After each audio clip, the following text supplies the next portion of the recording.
સરકાર દ્વારા તમામ રેશન કાર્ડ ધરાવતા તમામ નાગરિકોને પોતાના રેશન કાર્ડમાં ઈ-કેવાયસી કરાવવામાં આવી રહી છે। ત્યારે અમરેલી જિલ્લા કલેક્ટર અજય દહિયાની સૂચના અન્વયે બગસરા તાલુકા પ્રાંત અધિકારી કેવી નંદાના માર્ગદર્શન હેઠળ બગસરા મામલતદાર પ્રશાંત ભીડી દ્વારા બગસરા તાલુકાના તમામ વ્યાજબી ભાવના દુકાનદારો સહિત વિવિધ કર્મચારીઓની એક મિટિંગ બોલાવી ઈ-કેવાયસીની કામગીરી વહેલી તકે પૂર્ણ થાય તેવા પ્રયાસો હાથ ધરવામાં આવ્યા છે।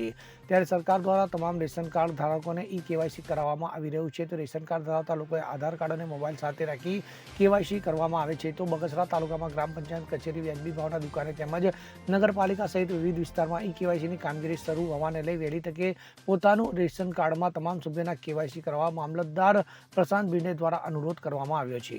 હું બગસરા મામલતદાર પ્રશાંત ભીંડી, અમરેલી જિલ્લો બગસરા તાલુકા મામલતદાર તરીકે બગસરા તાલુકાના 35 ગામોના નાગરિકોને એક સંદેશો પાઠવું છું કે સરકારશ્રી દ્વારા રેશન કાર્ડ ધારક જે કોઈ છે કે તેઓને કોઈપણ કેટેગરીનું રેશન કાર્ડ ધરાવતા હોય તેઓને રેશન કાર્ડ કરાવવું ફરજિયાત છે। એટલા માટે કે સરકારની વિવિધ યોજનાઓમાં અને સરકારી ડોક્યુમેન્ટ તરીકે તમારું રેશન કાર્ડ ઈ-કેવાયસી થયેલું હોવું જરૂરી છે। માટે દરેક નાગરિકોને હું અપીલ કરું છું, વિનંતી કરું છું કે આપનું રેશન કાર્ડ આપના પરિવારમાં જે સભ્યો હોય તેમના આધાર કાર્ડ, રેશન કાર્ડ અને મોબાઈલ નંબર સાથે મામલતદાર કચેરી ખાતે બગસરા ખાતે ઈ-કેવાયસીની કામગીરી શરૂમાં છે।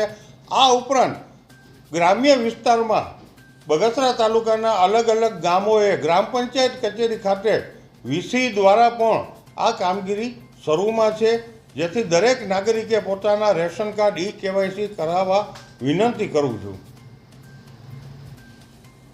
આ ઈ-કેવાયસીની કામગીરી આગામી 30/11/24 સુધીમાં દરેક નાગરિકે કરાવી લેવા ફરીથી વિનંતી કરું છું।